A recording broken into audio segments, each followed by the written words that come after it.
Good evening. Welcome to the Gaunt podcast. It's time to scrap the House of Lords. In fact, I'll go even further. We've got to abolish the whole corrupt, honest system. That's the only way we're going to get people power in this country. It's the only way to make things fairer. And I'll explain to you in this podcast, in the next half an hour, why it's so fundamental we get rid of the unelected so-called upper chamber. And I'll tell you something else. We don't need to replace it with an elected one. We've already got too many self-serving pigs in Westminster. It's time for the people to have their say. If you've got a view on this, let's get in touch with me now in the comment box, and we'll have the mother of all debates this evening here on the John Gaunt podcast. Right, let's have your opinions. Good evening, Britain. It is Gaunty here, of course, and tonight I'm ripping the velvet curtains clean off the biggest, cushiest, most corrupt corner and private members club in Westminster. Yeah. I'm talking about the House of Lords. If you think MPs are self-serving pigs with their snouts in the trough, what about those doddery old lords who can't even keep awake when they're there? Did you know they pick up the best part of 350 quid just for getting to the House of Lords? It's just the same as Brussels used to be. They don't have to stay there. They then get the money. They just sign in. They're the biggest dole cheats in Britain, or benefits cheats, should I say. They're an unelected club of cronies, donors, failed politicians, abysmal bureaucrats, political pals of whoever was in charge when they were working, and they are rewarded with lifetime power, whilst ordinary Brits like you and I get absolutely sod all, except higher bills and broken promises. Why are you talking about the House of Lords today, Gaunty? Well, I tell you, there's been a massive row because Starmer's announced who he wants to give his peerages to, and so's Kemi. The only one I agreed with was Sharon Davis, the Olympic swimmer. But we'll go on to that in a moment. But Farage has kicked off this afternoon saying, hold on a minute, we haven't got any lords. Well, Starmer's not going to make anybody from Reform a lord, is he, to cause him grief? And the reason why he's appointed 61 new ones today, or whatever it is, I lost the will to live listening to it, is because he's stuffing the lords so he can get through his legislation. For example, he wants to get through the digital ID cards. He won't at the moment because he hasn't got enough peers. That's why he's putting some more in. But I'm saying it's the end of the peers show. This is not democratic. And it's not just the Labour Party who do this. The Tories do it as well. Whoever's in power gives a load of peerages to, as I said a moment ago, cronies, donors, failed politicians, people who have given them millions of pounds, and their political powers. It's a ridiculous system. I've been listening to GB News, and they've been having a really earnest debate about it, saying, oh, we need a second chamber, and we should be elected. Well, I used to believe that. But then when I thought it through, I thought, what the fuck do we need another chamber? There's 652 of them, or whatever it is, in the Commons. You might say you need a committee to have another look later down the line, but do we need to replicate what we've got in the lower house? It's nonsense. It's absolute errant nonsense. And don't get me on to the fact that bloody bishops are there. I know they don't vote, but what the hell are they doing there? And then we got rid of hereditary peers. There's still some there, but they haven't got the vote now, I think. But I would say patronage, saying, oh, you gave me 2 million quid for my election campaign or whatever it is, or you gave me some advice about such and such, I'm going to make you a lord. That's the same as the very fine line between corruption and hospitality. You know, when you take business people out because you want them to like whatever you're doing, it happens in business all the time. But there's a thin line, isn't there, between paying for them to go to the Grand Prix or have a prostitute or whatever you give them and corruption. In fact, in that case, not a thin line. It is corruption. Well, I'm saying it's the same in the House of Lords. These people are all trying to get whoever and it's not an attack on Starmer, whoever's in charge at the time, get their eye. So they get the peerage. And then by getting, I know it's only for the lifetime of them, but once they've got it, it opens all the doors that they want. It's wrong. It's unfair. It's not equitable. It's totally, utterly outrageous and old hat. And now, Starmer and the rest of the political class at the moment, they're queuing up to hand out even more peerages, like sweeties or toys at a children's Christmas party. Not just Starmer. Ed fucking Davies got a list of who he wants to give them to. So has Kemi. One of hers is Sharon Davis. It's wrong. Sharon Davis, fair enough, great swimmer. But hasn't she been rewarded enough for that? Giving it to great sports people, I don't really get it. So I wouldn't just scrap the House of Lords, I'd scrap the whole system. Why does somebody who was the chief executive of some shit council like Coventry or something, why do they get a peerage? Or why do they get an OBE or an MBE or a knighthood? It's all wrong. And I'm not a socialist. I'm saying that their reward is the massive pensions they get, the fact that they did a good job. Ordinary people don't go to work thinking, oh, if I'm lucky, Keir Starmer might give me a peerage. I mean, there is an argument to say, you know, the cliche dinner lady or lollipop lady or lollipop man who's looked after little kids for 50 or 60 years deserves one, I guess.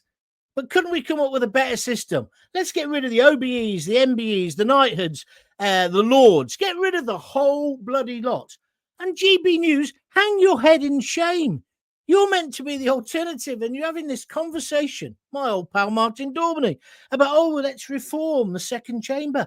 Bollocks! Let's scrap the second chamber. Let's just have the House of Commons. People who, like Tony Benn said all those years ago, people we know, people who we can sack. That's why he was against the EU. We don't want unelected people telling us what to do we? And if the MPs can't get the legislation right, what the hell are they doing in Parliament in the first place? And civil servants. I mean, that woman who we got rid of straight away, about 6 months into his premiership, Sue Reid, because they all hated her, she's a dame. How does that happen? Failed at her job, everybody hated her, she gets promoted. Lord Mandelson, another one. Friend of a nonce. He can have one as well. Do you see what I'm saying? And you know what? You're paying for it. And so we had that big discussion yesterday. If you haven't listened to yesterday's show, it was one of my best ever, in my opinion. I talked about the state of Coventry. I talked about the state of this country, about how can we rebuild? Because it seems to me we're on the precipice of almost anarchy. Well, overnight, I've been thinking about it. And one of the things you've got to reform is privilege, the House of Lords. I'm into meritocracy. Everybody should have an equal opportunity. If you work hard and you're good at what you do, of course you should get on. But I don't think that means you should get on the ermine gravy train and go to the House of Lords, which then means you become chairman or chairwoman of all these other companies and charities. It's just a big knobs merry-go-round. And then you invited them to Laura Kunsberg and Question Time. Why? Doesn't mean you know anything about the world. Do you see what I'm getting at?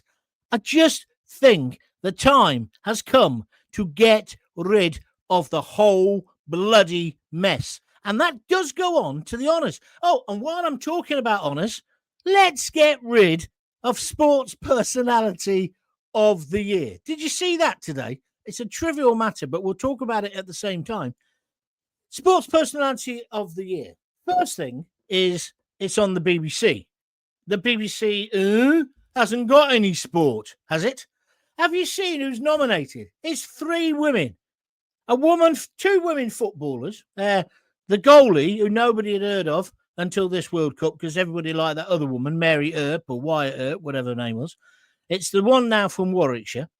Who else is it? It's a rugby union player.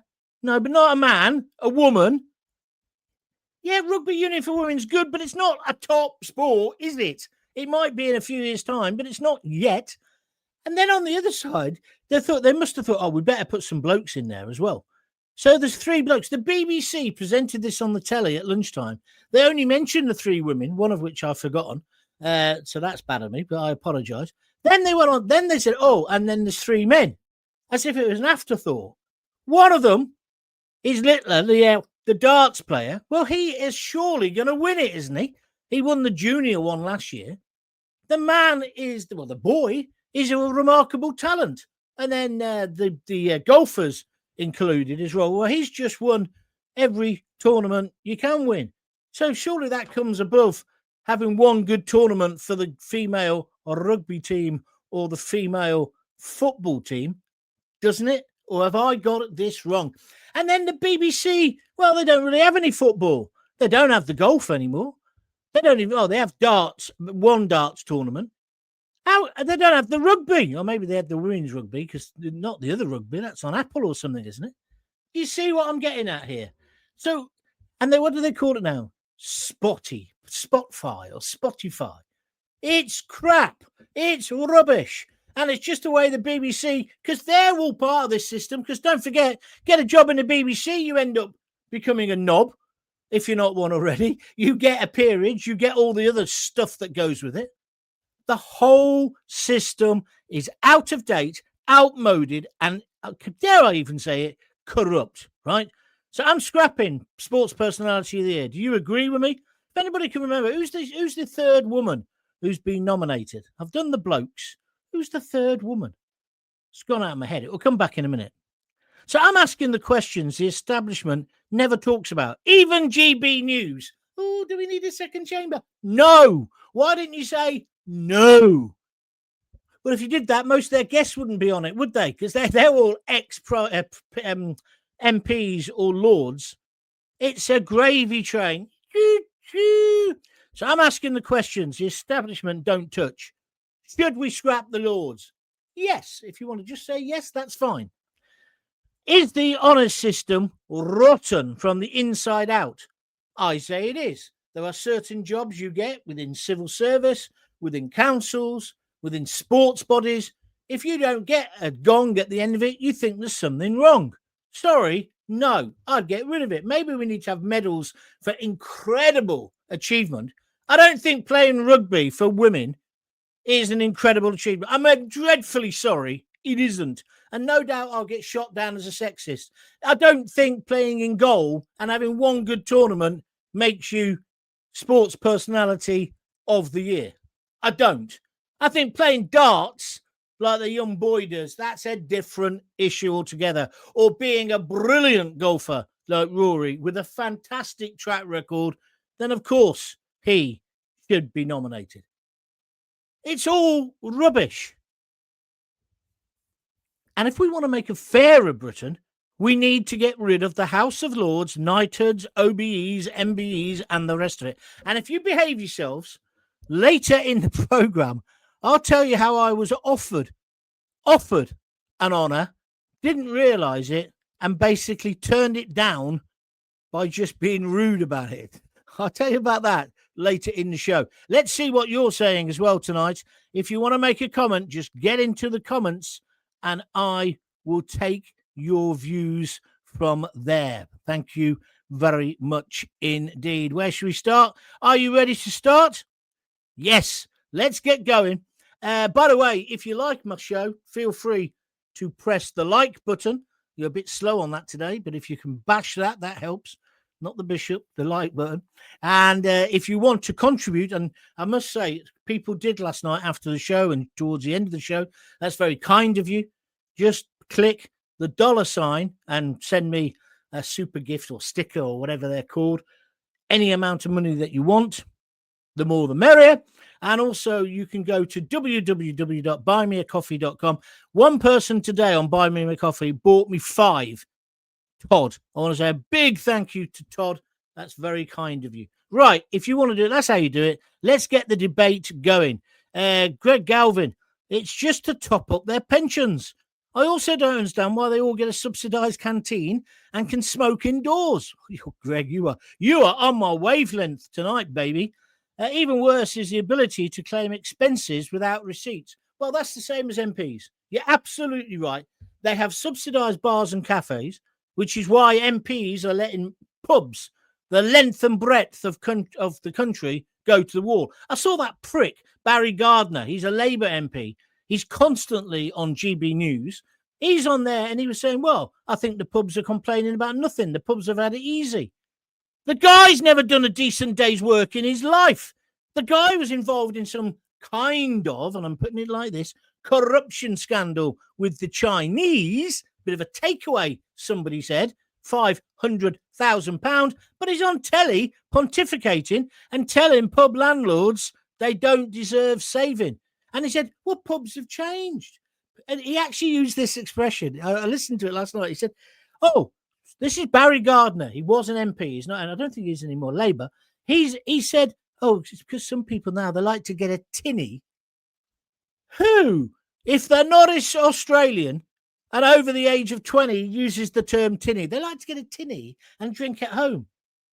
The stupid, thick prick hasn't realised the reason they're drinking at home is because the lager effectively and the beer in supermarkets is so cheap because successive governments tax pubs at a different level.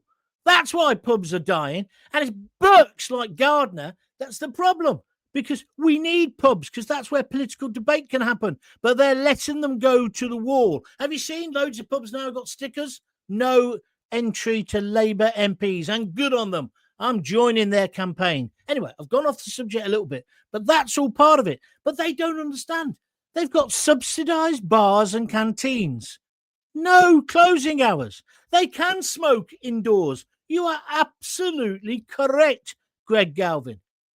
It's one rule for them and another rule for us. They are all self-serving pigs, so we certainly don't need a second chamber. Are you with me or against me? This is going to be a good show. David KT says, didn't Starmer once say he was going to abolish the House of Lords? Oh, yes, he did. When he got elected, and just before he got elected, he wanted to abolish a lot of it. Oh, you mean it's another U-turn? He's had more U-turns than Jeremy bloody Clarkson or Stig. The guy's a stinking hypocrite. Now he's in there. He wants the House of Lords. Why? Because if he doesn't go straight to the EU or the United, because that's the other place to go, the United Nations, he'll want to be in the House of Lords. It's just so corrupt. Sue me if you want. It's corrupt. The whole system. We don't need it. Are you with me or against me? Come on, let's have your views. There are two, to be honest, there are two reasons I haven't been listening. What's this, Greg? You just made a good point, and now you're making another point. 1 till 6 doesn't work when juggling a young family. No, I'll just organise everything around you. 2, when I do listen, you just wind me up, and I can't stand us not being able to change the leadership. Greg, get your arse out of your hands, right? This will wind you up. You can change things. And if you don't listen live, it's called the internet. So do you know what you can do, Greg? You can listen later. You can even pause it and rewind it. And you can send me a note on John Gaunt TV any time of day or night, and I'll answer when I read it. How about that, Greg? I'm sorry I can't do it exactly when you want it to be, but 6 o'clock is the best time for my audience, the rest of them. And it's a democracy here. Greg, I'll tell you what you can do. You can contribute some cash. How about that, Greg? There you are. Let's be mates. Let's not fall out. Steve Harris, John, bring him over. We're food. Anyway, what does that mean? That's like yesterday's debate. It's yesterday's debate. Oh, here we go. Another one. Greg Galvin's back. He's getting his money's worth, even though he hasn't contributed yet. Any MP or Lord that lives primary home within 50 miles should not get a second home or travel expenses. Well, I agree with you completely. Of course they shouldn't. But that's what happens. That's what happens. It's corrupt. If you fiddled your expenses like they fiddle their expenses, HMRC would have you. HMRC, let's go tax digital so they can make sure there's no tax fiddles going on. They should look a bit closer to home, shouldn't they? Her Majesty's Revenue and whatever it's called. Have a look at the House of Commons. Have a look at the House of Lords. Here's our American friend, Dale. That is trading for votes, surely. Yes, Dale. And that's exactly what I'm saying. What people do, they're the big corrupt thing within the Commons and the House of Lords.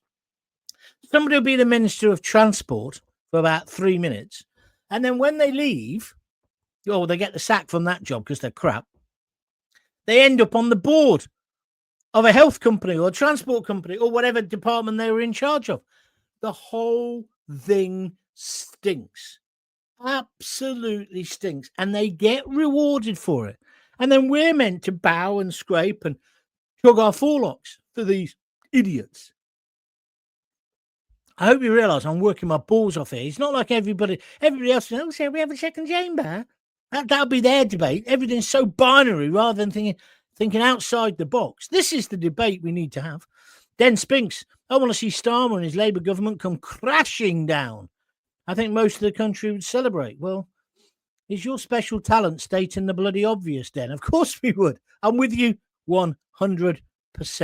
David KT says, just look at those who've been given knighthoods. Thank you. Den Spinks says the sooner the... No, sorry. Richard Pope says, Den Spinks, the sooner the better. Perry Costello says, John Gaunt, no.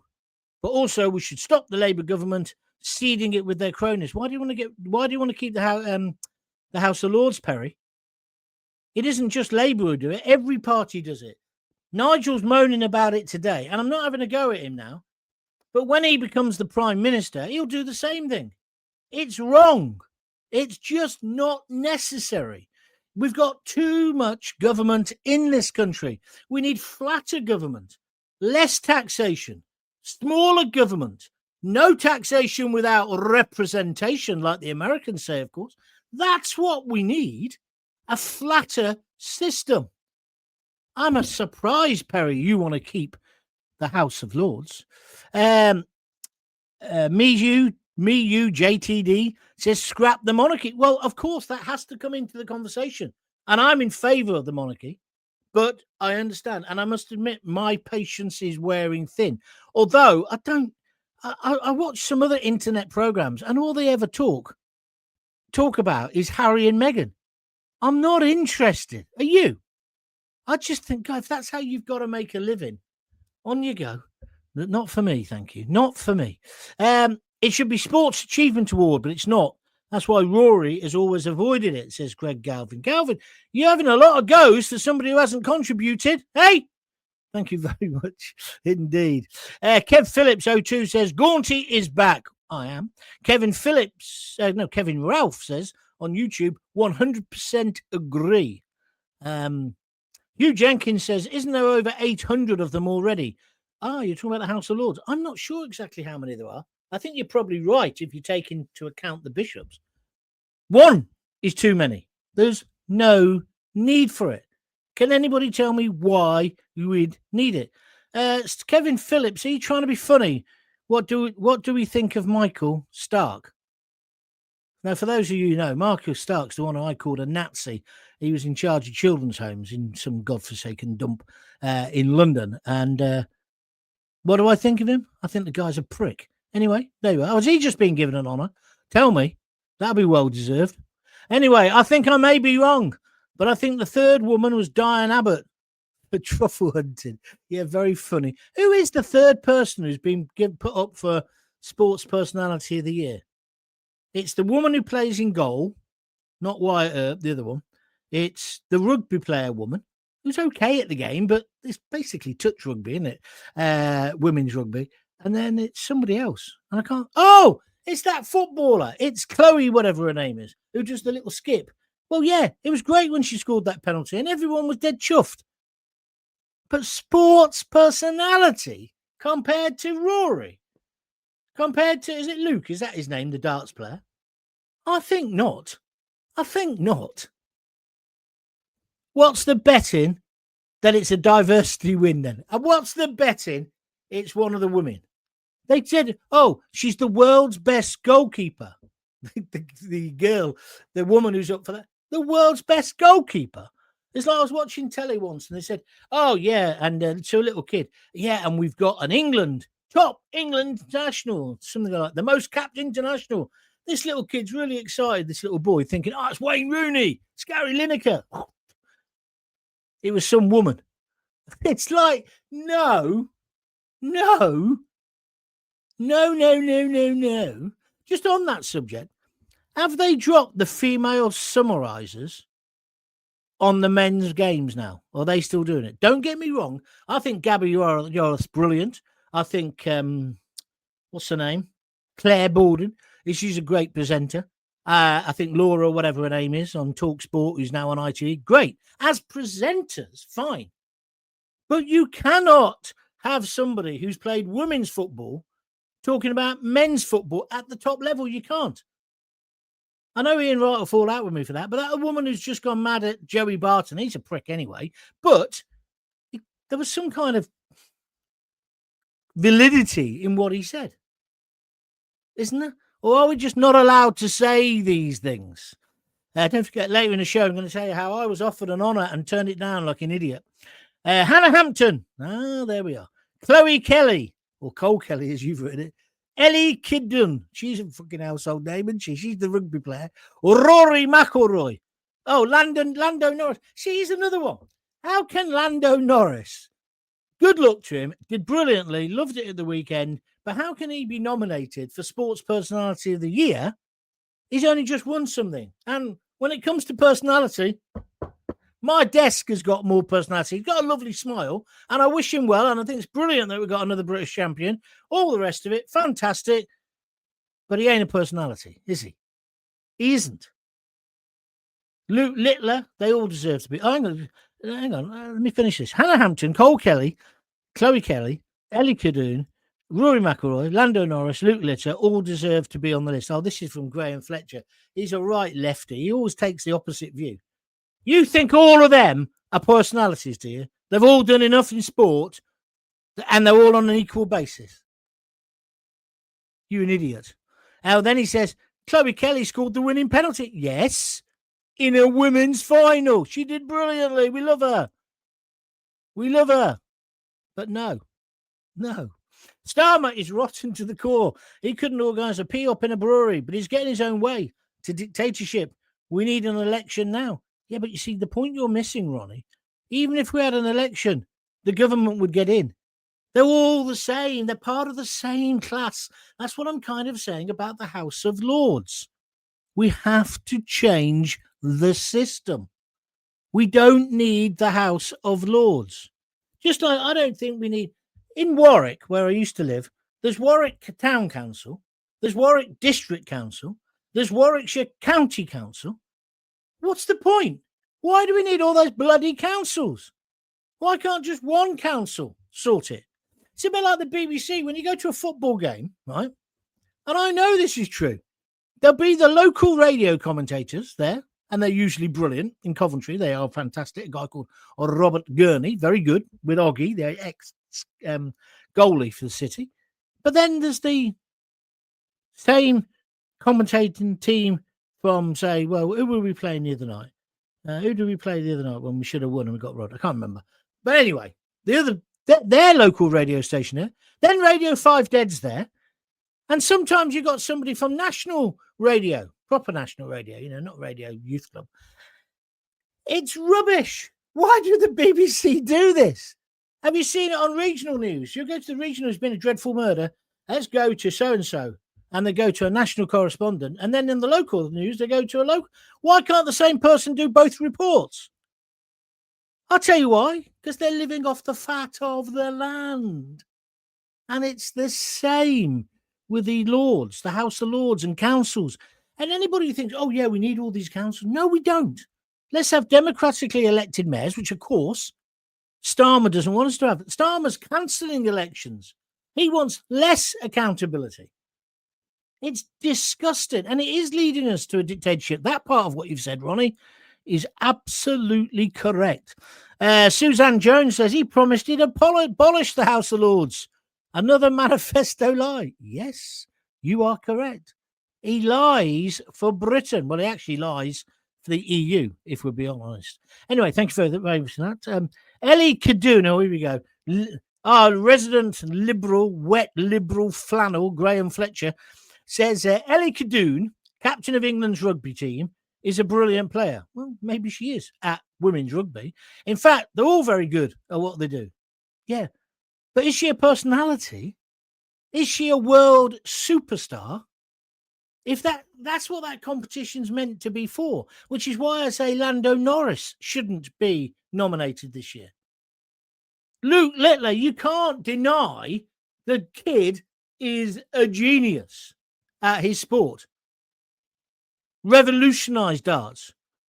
Made the whole darts world, he's made himself $1 million as well, and good luck to him. Do you understand what I'm saying? Anyway, that's the side issue. I also want to talk about the House of Lords. And I want to talk about how the establishment class, they don't give a shit what you lot think. They just feather their own nests. When I say they are self-serving pigs with their snouts in the trough, I'm not wrong, am I? Travel first class everywhere. Get a flat in London.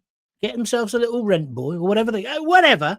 They don't even put their receipts in. House of Lords, turn up. There's 300 nicker just for turning up.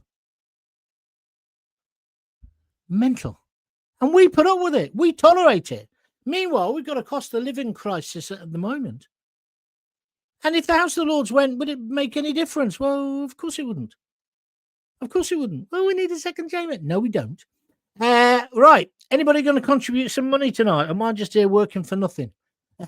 Please click the $sign if you'd like to donate. That'd be really useful. Or go to www.buymeacoffee.com/John Gaunt. But don't forget the most important thing, and the numbers have gone up overnight, is to subscribe to John Gaunt TV on YouTube. That way you get notified of every show that I'm doing. What day is it today? Is it Thursday? I'll probably do an extra one tomorrow. I'm not sure yet, but watch out for that. Steve in Leeds, evening, John. Should Littler be on there? Let's be honest, Phil Taylor, the greatest ever darts player, never won it. So should Luke really be there? And what about Rocket Ronnie, best snooker player? He's never won. Yeah, but he's been nominated. I don't know about Phil Taylor, whether he was nominated, and Phil Taylor's great. I've met him many times. Great darts player, you're right. But Luke Littler, I know it's early in his career at the moment, Stephen. I take on board what you're saying. He is a phenomenon. And I'm sorry, you cannot compare him to the woman who took the penalty. You can't. Or the goalkeeper, who everyone's forgotten, if we're being honest. Or the female rugby player. I'm sorry. You cannot compare it. You can't. And as I say, Sharon Davis has been given a damehood. And I think that's great, especially for all her work around the trans issue and women's sports. But I wish there was something else we could give her rather than that. Greg Gavin, I didn't ask you to change the time. Oh, don't start bleating, Graham. It's very unattractive in a man. I was just explaining why I've been absent. I've donated in the past. Thank you, Greg. I'm not having a... Greg, you do know my personality. Don't get upset if I just slag you off for a minute, all right? I don't mean anything by it. Career politics, and if you have donated, thank you very much. But now you've done it once, as I often say to my wife. Can you do it again? Career politician or lord should never be allowed. Must have real world experience. Exactly. Nigel Gordon and the post office inside Parliament. It's all free post. I bet all the family Christmas cards. Oh, I'll post them for you. Yeah. Thank you, Nigel. You cynic. The amount of paperwork I saw outside the House of Lords, it was a forest because they don't understand the internet. Not so green for the environment. You are absolutely right. Yeah, absolutely. It's all just a joke, isn't it? This is all just a joke. And we put up with it. Anybody want to comment on that? Well, I just want to tell you something. Hold on a minute. So, look, you need to smash that like button because I want to ram this debate right in the establishment's face. If you can share the stream, that's going to help me, of course. Let's get more voices and more people to listen, to watch and join in. And, of course, subscribe and hit the notification bell because I'm live and censored, and I want you to watch or hear me every time I'm in. Let's have your verdict on the Lords. Would you get rid of them?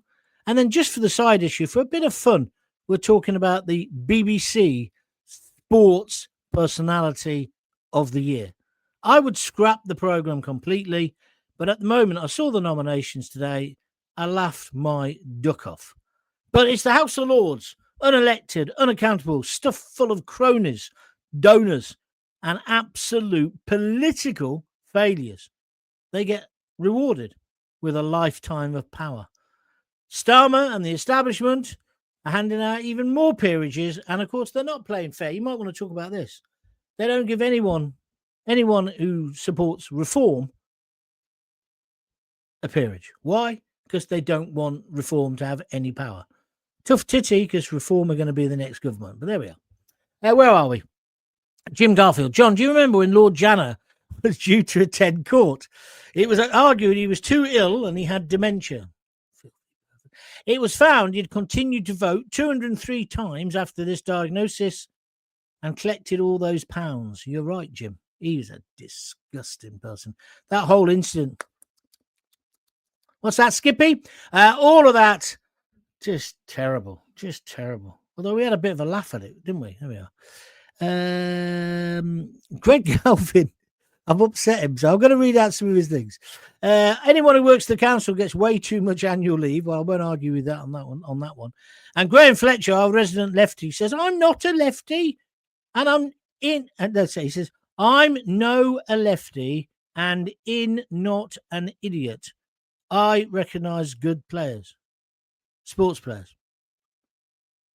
What language is that meant to be in, Graham? Would you like to rewrite it in English? Thank you. You're very intelligent. Simon G 5429. The Lords is supposed to hold back stupid governments. Not anymore. The system needs an overhaul to restore its functionality. No, it needs scrapping. An overhaul won't do anything. It will just become the same. Why do you need a second chamber? It's like, why do you need, in a sense, why do you need government? Why do you need somebody to tell you what you can and cannot do? How many bits of paper do I need to wipe my arse? You don't, do you? As you get older, you know how to do it. Well, most people, not Villa fans or Birmingham City fans, I know, but most people learn that skill. I just think we need less government, smaller government, less taxation, more representation. We want them to listen to us. They'll never give us a referendum on anything again, will they? Huh? Anyway, just a thought. I seen a lookalike on the way home from work in Walsall bus station. Really dead. He's a brilliant player, but you wouldn't want to look like him, would he? Jim, good luck to him. Jim Garfield, he's just donated £4 on YouTube on a super sticker. Jim, you are brilliant. Thank you very much indeed. That's very kind of you. Greg Galvin, John, can you please apply to be on the Joe Rogan podcast? Oh, yeah. As the first person to be cancelled, he might like the story. He did say to the Father Ted creator that he wished he would have contacted him. I'd love to be on Joe Rogan. I think Joe Rogan is brilliant. But I'm a nobody, Mark. I'm a nobody. That ain't going to happen. But thank you. You could write to him and ask him, see what he says. I'd like to have a row with him, that's for sure, about certain things. Jackie Ward. Hello, Jackie. I can't understand why someone who's had a good day at work by scoring a penalty should be nominated for anything. Thank you, Jackie. Me and plenty of others are good at our jobs too. We don't get nominated for anything at all. Surely to be nominated, you have to be consistently good and actually excel at what you do. Well, me being a 3-time Sony Gold Award winner, I'd agree with that, Jackie. Gongs are given out like sweets. It's ridiculous. Jackie, you're my kind of girl. You really are. I agree with you. Thank you for that. Gaunt, I'd like to say well done to Sir Roger Daltrey on his knighthood. Well deserved after all the charity work he's done over the years. Has he just got one this time? I think it's interesting. The interesting thing about Roger Daltrey is I thought he was going to die. I want to die before whatever the song was. I don't know. He ended up advertising American Express. We all sell out, don't we? So you can't slag it off completely. So that's me done then. Looks like it's going to be an early night for me tonight. That's good news. Where are we up to? I always miss where the clock is. 40 minutes, that'll do you. Best part of 40 minutes. Thank you for watching. Thank you for joining in. If you want to write to me or keep the conversation going afterwards, don't forget the best way of doing that now is through John Gaunt TV on YouTube. There's like a chat thing, you can do that. Loads of people are getting in touch with there, or ideas for the show, or whatever you want to talk about. Let's do it there. Or if I've just wound you up, let's do it there. What else did I want to talk to you about? If you'd like to donate, please send a super sticker or whatever they're called here on YouTube. Very simple to do. Any donation is gratefully received, or you can go to buymeacoffee.com, buy me a coffee or a cold beer. That would be appreciated as well. I think they start off up. Oh, excuse me, I got hiccups. They start at £5. I enjoyed that show. I wasn't sure what to talk about today, especially after yesterday, because yesterday, if you've not listened, you must go back and listen to it or watch it. I thought it was a cracking show. I think I've upset a lot of councillors in Coventry by calling it a shithole, but I'm sorry. I have to say it as I see it. I'm never going to change that. I really am not. David KT, I'm going to allow you to have your little say here, because he says, Tommy Hutchinson or Willie Carr were never put forward. Tommy Hutchinson was my hero, mate.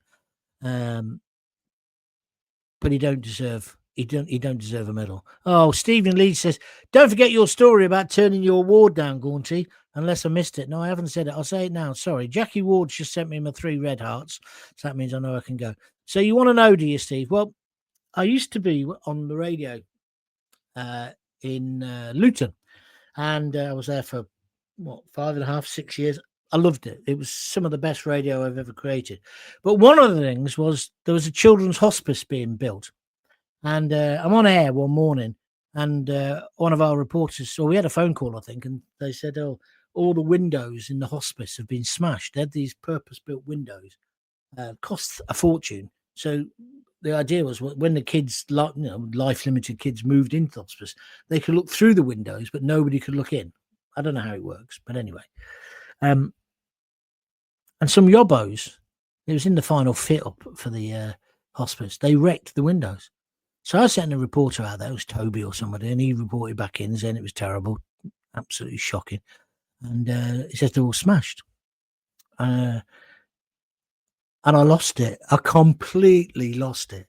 I said, how could anyone smash up a hospice, especially for children when they're just doing it, da-da-da-da-da. And I really did lose it, really, really. And then some unfortunate, I don't know if it was Graham, but it was somebody like Graham. And so there's always two sides to a story. I think he probably said something like, maybe these kids haven't got a youth club or something, or maybe they're disadvantaged. Fucking disadvantaged! I just went mad. Bear in mind, this is about 7:15 in the morning, right? There must have been cornflakes and Alpen flying all over the kitchens of Luton. Nobody went to work because I was listening to see if I'd get the sack as a result of it. I went crazy. And then I calmed down. I gave it about 10 minutes and we talked about some other stuff. And then I got an idea. Let's raise the money for the windows. Oh, then we got the bloke on or the lady who was fundraising for the hospice. And bear in mind, people in Luton and the surrounding areas had donated their own hard-earned cash. They wanted this children's hospice. And anyway, so it goes on. And then people started ringing up saying, I'll donate money. So we got loads. In that first show, I think we got several £100, right? And then it just snowballed, literally snowballed. And we raised the money just through word of mouth to replace these windows.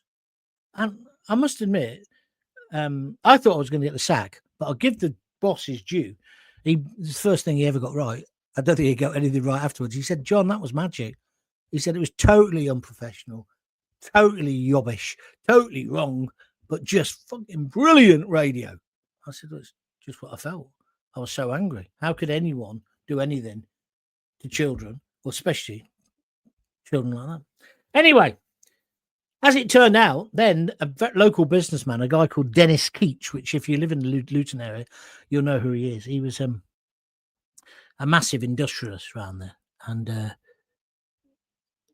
a brilliant bloke. And this woman phones up and said, can I speak to Mr. Gaunt? So I spoke to her, and her name was Beryl. I said, all right, Beryl, what do you want, love? I thought she was just one of the listeners. Mr. Keach would like to take you for lunch. Fair enough. Okay, so I met him, and I didn't know who he was. And he was the guy, he'd funded the main hospice a little bit, but he was going to fund most of the building of the children's hospice. Anonymously, no one really knew. Anyway, so Dennis, who sadly passed away a couple of years ago, he became like one of my best friends. That's the only way to describe it. And we used to go out for these lunches and he was an old industrialist, right? He left school at 14. He was born. He was the only thing I didn't like about it. He was an Arsenal fan because he was born right next to Highbury, right? And he was a real Cockney and not Cockney, had the London accent and all of that, right? All of that. Left school at 14, moved to, I hope the family don't mind me saying this, moved to Luton. His wife got a job in the hat factory because, do you know, that's why they're called the Hatters, Luton, because they used to make straw boaters and she used to pin the ribbons to the hats. They had no money whatsoever, right? But he was brilliant at engineering and he got a job in a factory in Luton. And basically, one day he was doing this on the line and he said, why don't we just change that process like this? I won't go into the boring details about it. And it saved, I think it was Vauxhall, millions, right? And this is like back in the late 40s, 50s. And from that one idea, he then was taken more seriously. He was 14, right? And he built a business empire. And he owned, at one point, most of, I hope you're not getting bored. I hope you're enjoying this story because this is a real good story about a working class bloke. No education, zero education, but probably the most intelligent bloke or one of the most intelligent blokes I've ever met. And he wasn't articulate in the traditional sense, didn't have all the big words. But when he talked to you about something, he held you. It was as if he had your bollocks in his hand as he told you a story. He was a brilliant storyteller. So we used to go out for these lunches, right? And so he said to me, I really like what you did. Thank you very much indeed for doing that. How can I help you? I said, I don't need anything. That's fine. I said, that's just my job on the radio. Well, you're bloody good at it. You're brilliant. You're too good for Luton and all this kind of stuff.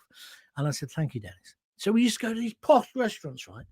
It was the first time I'd ever seen a black American Express card. And he didn't have a wallet. He had a silver. I haven't got mine with me anymore. Mine's not silver. Mine's just a piece of plastic. But he put his cards in this long before people use cards most of the time. And then in his pocket, he had a silver kind of band, proper silver, that went around all his 20s and 50s that he had because he was still basically a working class kid, right? So he always had a pocket full of dosh. And then he had his platinum or black card. I can't remember what it was. But we used to go to these posh restaurants. We used to go to a place called the Luton Who, which is where the Queen spent her first night of her honeymoon after she got married. It's a big, you've probably seen it in loads of hotels. It's a setting. And then other great pubs and restaurants all over Bedfordshire. And he was so, by this time, of course, by the time I knew him, he was basically retired. He was Mr. Car Industry. And people in Luton and in Dunstable and in Bedfordshire, they adored him. He owned all these factories. And his proud boast was, I've never had a fucking strike, Gaunty, because I talked to them, right? He was just a proper old-fashioned industrialist, where immaculately dressed, right, in three-piece suits. He was just the best company. So we used to go out and we used to tell each other stories and jokes and lewd, ribald tales. You know what men are like.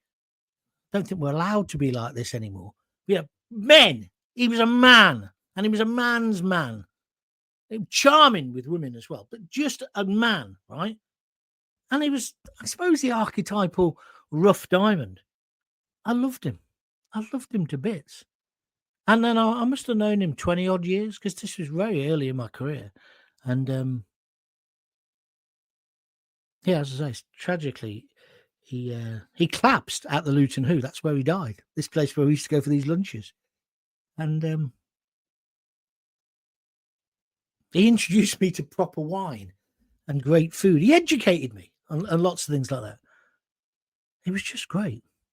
Always remember for my anniversary, our anniversary, he said, where are you going for your anniversary? I said, I'll probably go have a steak somewhere. He said, no, I'll book you into. There was this really posh restaurant. It's still there. It's in near Marston Mortain in Bedfordshire. Beautiful, run by two blokes. Fantastic restaurant. He said, I'll send the driver. We got picked up. At the time, I was living in Milton Keynes or somewhere. He sends his roller and his driver, and he's not being flash. He's being nice. He wants to do something because he loved me and he liked me and he adored Lisa. So we get picked up in this roller and taken to this restaurant. If anybody knows the name of the restaurant, St. Helena's, that's the name of the restaurant. Brilliant, right? So we go to this restaurant. In the back of the roller, there's a bottle of champagne or ice and all that. It's just the business. We're like film stars. I think Lisa liked me that day. And then we get there, we have this slap up me. Oh, it was just everything about it was brilliant. And then we got taken home in the car. And that's the kind of guy he was. I've got a friend like that at the moment who's extremely wealthy, working class guy, made it himself, right?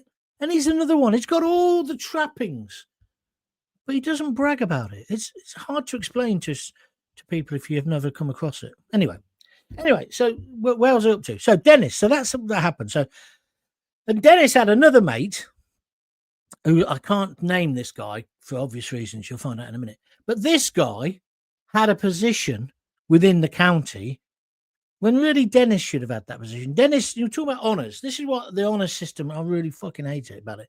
Dennis eventually got an OBE many years later. This man had created thousands of jobs in Dunstable and Bedford. He owned the Crayola factory. He owned the Hoover factory, the vacuum, whatever it was called. And he put 3 things in a Vauxhall car, which then also went into General Motors. I think the sum total of these 3 little items, but they ended up going in every General Motor in the world, was just under 10 quid. That's how he made these millions, literally millions. And he used to say to me, John, I'm thinking about doing this. After he'd done the hospice, he said, oh, I'm thinking of funding this, but I don't want anyone to know. And he got quite embarrassed because with the hospice, it's now called Keach Hospice, Children's Hospice. He never wanted that. And he genuinely never wanted that. But they named it after him. But he did loads of other things. And he'd say to me, go and have a look at this and tell me whether you think I should put my money into it. I won't listen to you anyway. But you go and have a look, and then we'll have a lunch and a chat about it. And I'm not going to tell you what these things are, but I will say to you now, if you live in Luton and Dunstable, you've probably been touched by Dennis's money and you don't even realise it. The things he did to make that place better. And he had this one ambition. There used to be a thing called the Luton, if you're an older person, the Luton Girls Choir. They're on the telly. You just go on about, I want to get it back together for my Shirley. I want to get it back together for Shirley. She's a singer and all that. And sometimes I think, you know what, Dennis, whatever you say. I tried to humour him, which was wrong because, well, he was much more intelligent than me, right? Then I found out the Luton Girls Choir. Look it up. Google it. It was a massive thing on telly on Sunday night at the Palladium and all this. And his ambition was to get them back. And he said, but I've got this idea, John. I said, oh, yeah, what's that? I want to make it for Luton today. I said, how do you mean? He said, well, with ethnic people in it, Asian people in it as well. He said, can't just be like it used to be. That's the kind of man he was. That's multiculturalism. That's living together. That's working together. But if you'd met him, you'd think, oh, he's an old fart, white old fart. He bought Luton. That was the thing he did. He was going to buy Luton Town. He got really close to doing it, and in the end, he gave up. He wanted me to front it. I said, I can't do that. I'm a Coventry supporter. He said, I'll pay you. I said, yeah, but no, Dennis. I'm Coventry.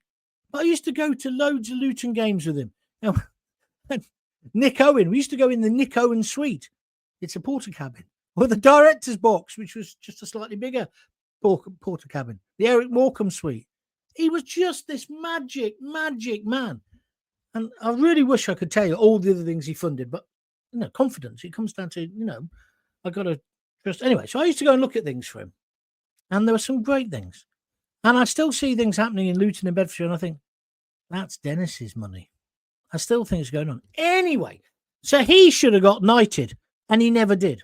And I used to fume about this and say, fuck, why isn't Dennis getting it? You know what I mean? And then when I got to London and the rest of it, and I was mixing in certain circles, there was this other guy in Bedfordshire, a lovely guy as well, but not wealthy like Dennis. He ended up getting knighted. And we all went out to celebrate. Dennis was paying, of course. That's always the way it was. You know, Dennis would pay. And that was the other great thing about him. He lived, I won't tell you where, but he lived in Luton. He never, ever moved out of Luton. Had a massive house, but it was in Luton because he loved Luton, even though he was from, as I say, Highbury, North London. I can't, you meet some people. I've met 2 or 3 people in my life who are just fucking brilliant. You know what I mean? Just, anyway. So, this other guy, he gave me a ticket. What was it for? It was Coventry versus Luton. I can't remember what it was. Like a historical ticket or program or something. And then we got talking. And he says, you know that work you did on the hospice? I said, what work on the hospice? He says, you know, it was you. If it wasn't for you, the windows wouldn't have got replaced. I said, well, that's bollocks. I said, because Dennis would have paid for them anyway. And Dennis said, well, I don't know. It pulled me in as well. He said, I used to love you every morning. What total are we up to? What are we doing? Who are we slagging off about it? Who are we persuading to do things for us for nothing? Because that's how it turned out. You know, I was like Nick Knowles on amphetamine speed, but not getting paid as much. But, you know, but it was just organic. It just happened. Anyway, where am I up to? So he said, I thought that work was brilliant. And he said, what do you think about the honours system? And Dennis looked up from his claret, right, and stared at me. And I stared back at him. I said, I think it's a load of fucking bollocks. And he went, oh, because this guy was very polite. He said, oh, okay then. Shall we get another bottle, Dennis? Afterwards, they all went, and me and Dennis used to all stay behind and have another few jars, or he used to like going to a pub afterwards. So he'd eat all this lovely food, and then he'd want to go and have a beer somewhere. Anyway, he says, anybody ever told you? I said, what? You are a fucking idiot. I said, yeah, loads of times. You've called me that millions of times. Everyone says I'm an idiot. He says, do you know what his position is? And do you know what he was actually asking you? He was asking you, if you were nominated for an honour, would you accept it? And you said, I think it's all a load of fucking bollocks, or whatever I said. I said, well, that is what I think. He said, but wouldn't you like to have a gong? I said, I've never thought about it, Dennis. I went home. I told Lisa about it, and she called me a fucking idiot as well. And I think I was going to get nominated for not a knighthood or something. Yeah, I don't know. What's the lowest thing you can get? Blue Peter Gold Badge or something. I don't. But this guy, and he was the man who did the nominations, so it would have happened. Not Sam Whitbread, if that's who you think it is. I used to have drinks with him and because Dennis was in with him as well. He's in with everybody. Who's the knob who lives at Woburn Abbey? He's dead now. The big lord. Anyway, so I've got off my story. So I could have got a gong. I used to always make that joke about, my mum's maiden name was Whitty. And I always say, if I wanted to really get on in radio, I should have got a job on Radio 5 and changed my name to John Whitty Gaunt. What do you think? Yeah. Never happened. Never happened. So that's my story. I could have had one. Do I regret it? I guess I do in a way. But anyway, that's my story for you. You've had the story. But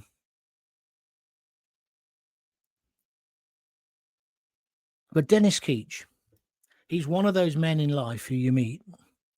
And he was like a mentor.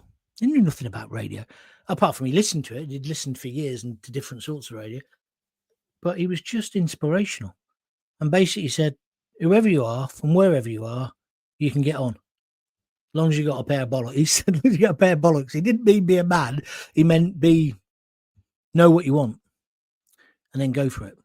As I say, sadly, he passed away maybe 3 years, I think, just after Christmas. I met loads of people. I met him. I met John Pilgrim when I went to Luton. I met some of the most inspirational people and people who've had such an influence on my life there. And next time I'll tell you about the hospice, because then So after we bought the windows, right, and we're talking like hundreds of thousands of pounds. I don't know how much money we raised exactly, but because Dennis also put money in as well. But then I got invited to the grand opening, right, of the hospice, and somebody said to me, "Yeah, we want you to come and have a look at it, the children's hospice." And my kids were little at the time, and I thought of going somewhere where children went to die, which is how I saw the hospice. It scared the hell out of me. I'll tell you more about it next time. But then by going, I learned that hospices aren't places of death. They're places of life. And that's why I'm so against assisted dying. And I'm so much against, the fact that hospices don't get funded. Do you know, it's about 10% of funding comes from central government, fifth largest economy in the world. It's people like Dennis. And it's not just people like Dennis. It's the little Irish lady down the Bedford Road who puts in part of her pension into the charity thing to buy those windows. That's community. And that's one thing I really learned when I was working at Luton. Have I bored the arse off you now? I do apologise. I don't even know where all that came from. But Dennis Keach, if you ever hear his name, he was a brilliant man. Brilliant man. Okay, that's me finished. That's a bit of a downer. Now, Dennis isn't around anymore, so if you'd like to donate, because I do need a few quid at the moment, go. You know where to go. I'll see you tomorrow sometime. It probably won't be at 6 because obviously it's Friday. So until then, make sure you join John Gaunt TV, and I shall see you very, very soon. And if you've got kids, the hospice idea, make sure you give them a kiss, give them a hug, hold them tight, and don't forget to tell them you love them. Sorry if I bored you. See you later.